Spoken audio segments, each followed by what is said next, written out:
Hey guys, so I'm gonna do my May wrap up today.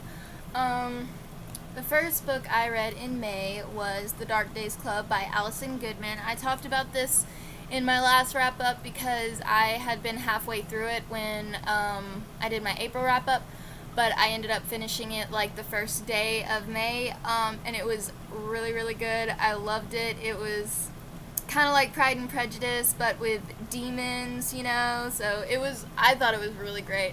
And I just love Victorian era, and since then I got back into watching Downton Abbey, and I'm on season 5 now, and I'm just like, oh my god, I love it so much. It's so good. And I gave it 5 out of 5 stars. The next book I read was A Court of Mist and Fury by Sarah J. Maas. I pre-ordered this from Amazon, and I got it the day it came out, and it took over my life, and it was so good, and just, oh my god, it was so good, and I'm gonna be dying for a year until we get the next one, and I don't know what I'm gonna do with myself, so. And I also gave this 5 out of 5 stars. Okay, the next book I read, because A Court of Mist and Fury put me in kind of a slumpy mood because all I was thinking about was it and the characters and everything, so I ended up picking up Vampire Academy by Richelle Mead. Everybody talks about this and how good it is and everything, and it had just been sitting on my shelf waiting, so I was just like, you know what, I'm just gonna give it a shot, and it's small, it's not that long, so I was like, it'll be a quick read, so yeah. And I actually really enjoyed it, and I was not expecting to like it as much as I did, but I loved it, and it was really good, and I love Rose, like, she is amazing, and I want to continue on with this, and I probably will read the second one this month, because I'm really interested in what's gonna happen and stuff. I also have the first book of the Bloodline series, so I definitely want to check that out at some point. But I only have the first 3 of the Vampire Academy because I got them on a bargain thing from Hastings up when I was working there, and it was like the first 3 books in it with the ugly covers. But I got the first 3 books in that and the first 3 books in the Hush Hush series for like $12, so like 6 books for $12, which was amazing, so yeah, and I'm still really proud of that purchase.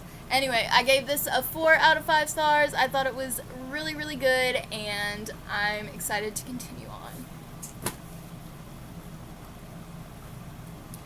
The next book I read was Throne of Glass by Sarah J. Maas, and this was a reread.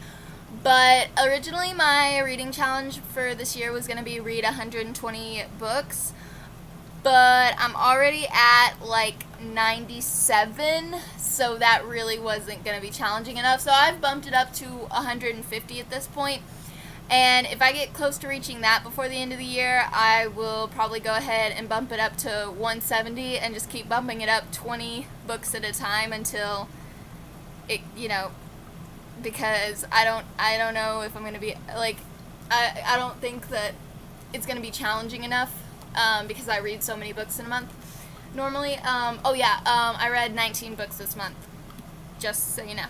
But yeah, so this was really good. Again, it was a reread, and it made me so happy. Okay, and also, one of the main reasons I reread this was, there's a video here on YouTube that I discovered, and it's like, this girl from one of these new channels I discovered, Pierre Reeds or whatever, she was playing Selena, and it was like an assassin, the Assassin's Blade, like, prequel novellas. It was based on one of those, and it's basically her and Auburn Hamel and some of the other assassins that are in the Assassin's Guild, and they're arguing about how they didn't retrieve Ben's body, and oh my god, it's so good. It's only like 3 to 4 minutes long, but it was so amazing, and I was just like, it was so good. I want them to make movies and clips and everything of every single scene in all of the Throne of Glass books, all of it. Just, it would be so good. So good. Ugh. Yeah, so after I saw that, and I've watched it probably like 50 times now, I just love it. So it made me really, really, really want to read Throne of Glass, so I did. And you're probably wondering, why didn't you pick up the Assassin's Blade? Well, when I first read this, I read the Throne of Glass, and then I read Crown of Midnight, then I read Assassin's Blade because one of my friends who's a huge Throne of Glass fan recommended me to read it that way, so that's the way that I intend to do it as I reread it as well. So, and I do intend to reread this entire series before the 5th book comes out, Empire of Storms? I think it's Empire of Storms. I can't believe I can't even remember. But the title just got revealed like a week or so ago. So, but yeah, I am super excited. But yeah, this was so good, and you should all go look at that video. It's great. I'll link it down below so you can go check it out, because like, they need to do scenes of every single thing in all of the Throne of Glass books ever, and it'd be great. So, and then after Throne of Glass, I read Shadow and Bone by Leigh Bardugo. I've had this book for almost a year now, and I haven't read it. I also have the second and the third one, too. And I don't know, I just kind of was like, what am I going to read next? And this was kind of just staring at me, and I was like, okay, I'll go ahead and read you. So I did, and it was pretty good. I liked it. I really, really liked the Darkling. And then I found some stuff out, and I'm just like, ugh. Anyway, but I think it's really good, and it was super interesting, and it was a pretty fast read too. I think I got it done in like a day or so. So, but yeah, I really liked this. It definitely wasn't the best book, but it was pretty unique and different, and I really liked that about it. And I like at the back there's like this letter that you get to read from one of the characters. I thought that was really cool. And yeah, I just think this is going to be really good. I mean, this was really good, but I think that the rest of the series is going to be really good as well, because it was more of a kind of world building and all that kind of stuff. So I know that the next book will be like really action packed, and it's bigger than this one too, and I'm excited to see where it goes, because this one kind of leaves off on a cliffhanger and you're like, well, what is gonna happen? So yeah, but I'm pretty excited to continue on with this series. I also recently got Six of Crows for my birthday. You might have seen it in my birthday book haul. So as soon as I finish the Grisha trilogy, I plan on picking that up, because everyone says that's way better than this. But I'm one of those people, like, I need to read the thing that comes before it, even if you don't actually have to. I have to, because I'm like that. So yeah, but yeah, I gave this 4 out of 5 stars. Like I said, it was really good. It wasn't like the most amazing book ever, but it was still really good, and I did enjoy reading it. So, yeah. The next thing I read, I don't have with me because I got it from the library, but it's this new manga I'm reading. It's called Villain Saga, and I read the first and second volume of it, and it was really good. It's all about this kid who saw these mercenaries kill his father when he was younger, and they end up taking him and raising him, and basically, so he does stuff for them all the time, like infiltrates camps and stuff, because he's really skilled at being a killer or whatever, but he's still very young. I mean, not like completely young, he's probably like 15 or 16 at this point, but you know, these older men, you know, think that he's just a kid, and they don't really expect much out of him, and then he just slices all of their heads off. And so yeah, it's kind of crazy, but his main goal in life is he wants to defeat the mercenaries leader, but he wants to do it in a fair duel between two men. He doesn't want to he doesn't want to do it in a cheatful way, because that was the only way that his father was able to get killed, is that the guy that killed him cheated his father, and it wasn't a fair duel because his father was like the troll of the Thor, the troll of something. I'm trying to remember what his nickname was, but he was like one of the most powerful men to ever exist in that time. And this is all about like Vikings and stuff. And he was one of the most powerful men to exist, and they killed him, but only because they cheated him. So, but it's really good. It's weird, but it's really good, and I like it. Also, his sister is hilarious. Like, all of the guys love her because she's so beautiful, and she is like so independent and herself, and she's so sassy and witty, and I just love her. She is so great. But yeah, and I gave both of those 5 out of 5 stars. And then Vampire Knight, Volume 2 is what I read next. I read Volume 1 last month, and I really enjoyed it. So I read this one, and it was really good. It was really fast, and I really love Vampire Knight now. I love it, and I gave it 5 out of 5 stars. The next book I read was Stone Cold Touch by Jennifer L. Armentrout. This is the second book in the Dark Elements series, and it was really good. And like I knew what was gonna happen, the twist at the end. I knew it when they were in the theater. Well, I think I knew it before then because he was changing, but then in the theater about the Skittles, I knew then. I was like, ugh. So when the ending came, I was still kind of shocked because I wasn't expecting to be right, but I was right, and I was like, ah! Anyway, yeah, I made that really vague and nonsensical, so that way, like, if you haven't read it, you're not gonna know, so it's not a spoiler, but if you have read it, you know what I'm saying.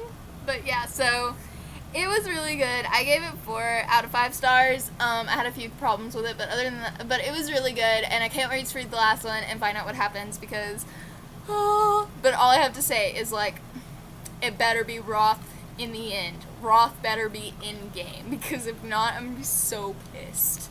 Okay? Roth has to be in game. And then after that, I reread my favorite book of all time, Harry Potter and the Prisoner of Azkaban by J.K. Rowling. Ah! Look at that. What you fear most of all is fear. Remus Lupin. I love this book so much. And like I said, it's my favorite book of all time. And it's so good. It's got such a more lighthearted tone, and it makes you so happy, and it's so funny, and it's just so great, and I love it so much. I mean, I love all the Harry Potter books, but this one's always been my favorite, because like I said, Voldemort is not in this book. He is mentioned in this book, but he himself is not in this book. It's all about Harry finding out about his parents and the Marauders, and about his godfather. I mean, that's what this book is about, and that's what I love about this book, is that we finally get to take a break from Voldemort and all that crap, and we just get to learn about Harry and the Marauders, and it's all just so great. I'm sorry, but like, the Marauders are like one of my favorite things about the Harry Potter series, and all I want in life is a prequel about the Marauders. That's all I want in my lifetime, and if I got it, I'd be so happy. And obviously I rated it 5 out of 5 stars because, you know, what else would I rate it? And then I read The Winter's Curse by Marie Rutowski. I picked this up from the library, and I just picked it up because I heard everybody talking about it. It happened to be on the shelf, and I was like, I'll give it a try. I probably am not going to like it, though, because, you know, it's fantasy, but no magical elements, and I'm like, what's the point in fantasy if there's no magic? I don't get that. So I had really low expectations going into this, but wow, it was actually really, really good, and I really enjoyed it. It was really different, and I found that even though there wasn't any actual magic in it, I still really loved it because it was all about kingdoms and politics and all that stuff and rebellion, and that's all the stuff that I like live for. So I was like, I really like this book, and I actually gave it a 5 out of 5 stars, and I'm really excited to get the sequel. Hopefully it's at the library because I really want to read it because this is really good.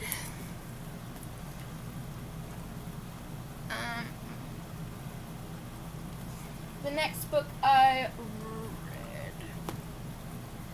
and then I also read volumes 3 and 4 of Vampire Knight, and again, these are just really good. They're really quick manga. I rated them all 5 out of 5 stars, and they were great. And then I also continued on with the Vinland Saga, and I read volume 3 and 4. And basically they're, you actually get to see the story of the boy's father and him dying, and of Thorfinn's father dying, and like how he was taken in by the mercenaries and all that stuff. So you get to see all of that, and that's basically what those volumes are about. And then the next book I read was The Star Touch Queen by Roshini Chokshi. This is a book that I bought for my birthday, and I really enjoyed this book. But one thing that annoys me that I just found out is this is actually going to have a companion novel to it coming out next year, and that makes me really mad because this was fantastic, and you wouldn't think that in like 350 something pages, I think, no, 339 pages, you would not think that a standalone fantasy could fit in that amount of length and be this in-depth and this amazing, but it's possible, because this proves it's possible, and it was so good. But they're gonna have a freaking a companion novel to it. That pisses me off. One, I don't like companion novels. I think they're fucking stupid. Nobody likes well, okay, people probably like companion novels, but we're attached to these characters. Why in the world would we want to read about other characters? Unless they're like side characters that everybody really loves, but that's usually not the case with companion novels. They're usually a different character that has never come in contact with the other characters, and it just doesn't make any sense to me whatsoever. And this was beautiful and perfect, and it should just stand on its own. I don't know why we need another novel to go with it. I mean, I'm probably going to read it anyway because this was amazing, but I'm just saying this really irks me so much that it can't just be its own thing and be beautiful and alone and gorgeous. Like, why? Why? I don't know. I'm going to stop ranting about this, but this book was really good, and I enjoyed it, and I gave it 5 out of 5 stars, and it was great. I'm just kind of annoyed about the companion thing. The next book I read was Reign of Shadows by Sophie Jordan. This was another thing I got from the library, and it's a Rapunzel retelling, and it was actually really good. It kind of reminded me a little bit of Fable, which is my favorite video game. Like, the little creatures that they talk about, they remind me of the creatures in Fable, like, a lot, so the whole time I was imagining those. And it was really interesting, and I really enjoyed it, and it was quick, too. This is less than 300 pages, and it's really, really good, and I enjoyed it. And I think this is actually going to be a series, so well, it's got to be a series, because the cliffhanger at the end, like, it's got to be. Oh, yeah, it's going to be a series. And I gave this 4 out of 5 stars. I really did enjoy it, and I like it. Oh, the second one's going to be called Rise of Fire, and it comes out in February. So that's a long-ass time to wait, but anyway. Oh, yeah, I could have showed you guys this one. This has 3 and 4 in it. Of the Vinland Saga. Sorry. I didn't hold it up because I forgot I still had that one. And then the next book I read was The Demon King by Cinda Williams Chima. This I finally read, and my boyfriend's so happy that I did because this is his favorite series of all time. And he loves it a lot, and he's been wanting me to read it, and so I did. And I really enjoyed it. It was really, really good. And I wasn't expecting to like it as much as I did, but I love it, and I can't wait to read the second one. But I had to read something else, which is why I had to put reading the second one off, or I swear I would have read the second one as soon as I finished this one, because it's just that good. Like, wow. So this is definitely well loved for a reason. I enjoyed it. So yeah. And I gave it 5 out of 5 stars if I didn't say that already. And then the last book I read, I actually finished today, a few hours ago, and it is Winter by Marissa Meyer. I've been reading the Lunar Chronicles, like, one every month for, like, the last 4 months or something, and it's been really fun, and this was really, really good, and it was just such a good ending, and everybody says that, but it's like so true. And I know there's an epilogue to it in Stars Above, which I also got for my birthday, and I'll be reading that at some point in June. I just don't know when exactly, but I need a little bit of a break because I can't read the Lunar Chronicles back to back to back because all the sci-fi stuff starts to get to me, and I'm like, ooh. But I will be reading Stars Above sometime next month, probably at the end of the month to give me some time to recover, but this was really good, and I really enjoyed it, and I gave it 5 out of 5 stars, and Winter is life. Like, I think that Winter is honestly my favorite character, but my favorite ship is Cress and Thorn, for sure. I love them so much. So, yeah. So those are all the books I read. 19 books. I'm back in my reading game. April was a sucky month. I only read 9 books. That was terrible. But this month I read 19, and I'm so happy and proud of myself. So, yeah. Hopefully June will also be a really great reading month. But anyways, that's all I got for today, guys. I'll catch you later.